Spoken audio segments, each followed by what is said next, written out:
बिस्मिल्लाहिर्रहमानिर्रहीम। Cost saving किन points पे होनी चाहिए, इनको डिस्कस करने से पहले मैं आपको कुछ ऐसी चीज़ें एक्सप्लेन करना चाहता हूं जो कि कॉस्ट सेविंग के कंसेप्ट को डिस्टर्ब करती हैं, कंफ्यूज करती हैं। आप जब किसी इंटरव्यू में या किसी सीनियर के साथ अगर डिस्कशन में बैठे हों तो उस वक्त आपको शर्मिंदगी होगी अगर आप इन पॉइंट्स को किसी और सेंस में बोल दें।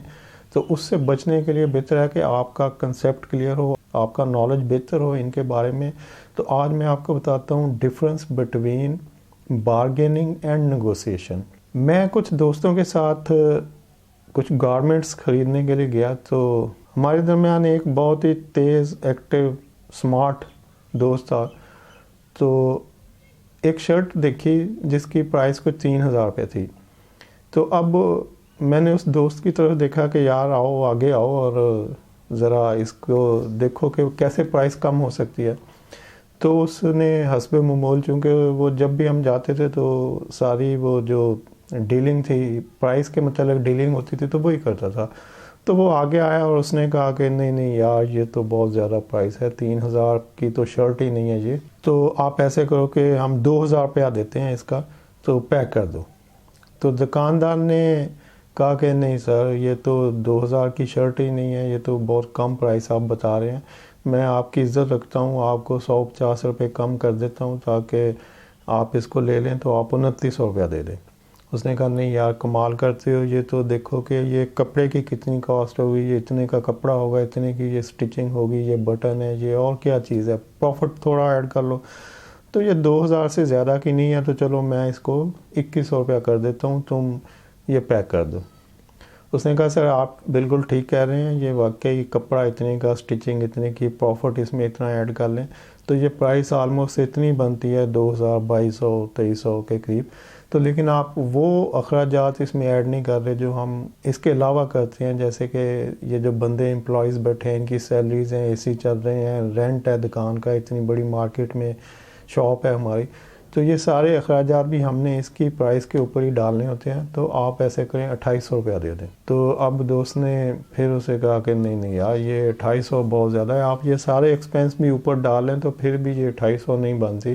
तो ऐसे करता हूँ, चलो मैं 200 और बढ़ा देता हूँ, तो 2,400 कर लो।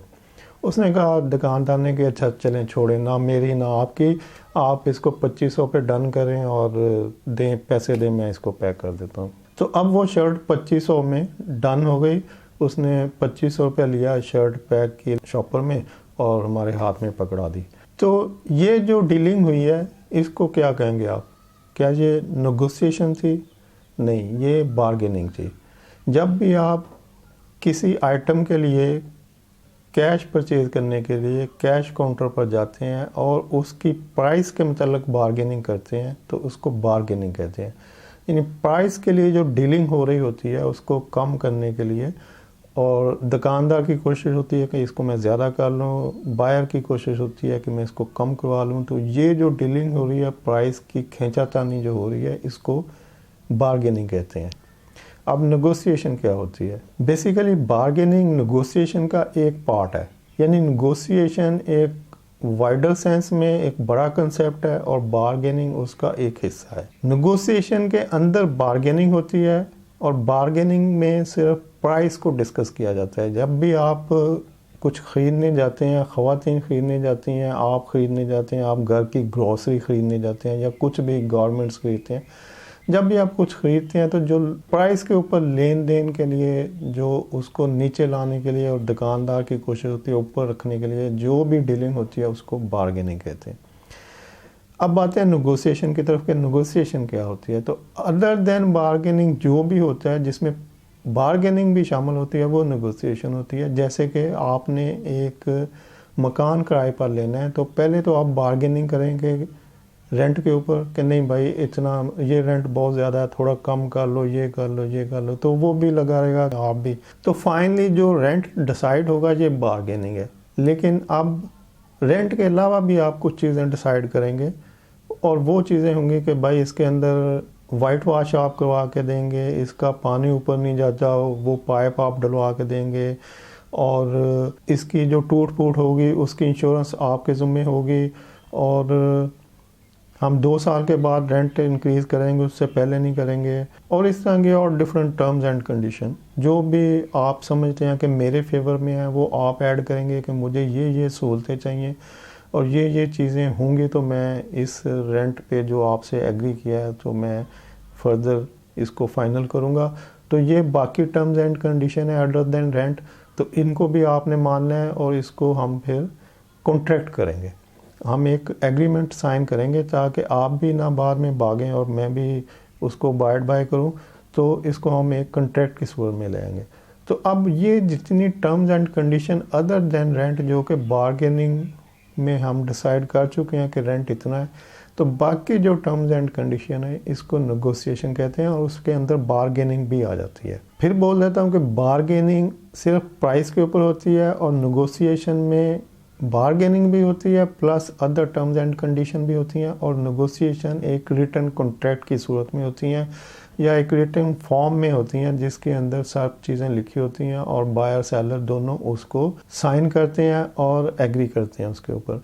इस तरह की एक और मिसाल दे देता हूँ कि आपने कहीं विज़िट करना है, कहीं आपने किसी मरी जाना है, आपने किसी उम्र हज पे जाना है या आपने स्विट्ज़रलैंड जाना है, तो आप अपने ट्रैवल एजेंट के पास जाते हैं कि ये मेरी बीवी है, 2 बच्चे हैं, तो हम 4 की फैमिली है, हमने ये ट्रिप जो है रिक्रिएशनल ट्रिप है हमारा, तो आप हमें बताएं कि इसका क्या पैकेज होगा, टिकट कितने की होगी, इसके अंदर होटल होगा कि नहीं होगा, होटल में ब्रेकफास्ट फ्री होगा कि नहीं होगा, पिक एंड ड्रॉप होगा कि नहीं होगा, और कितने दिन का होगा, और साइट सीइंग के लिए वहाँ पे हमें कोई गाइड मिलेगा, बस मिलेगी, गाड़ी मिलेगी।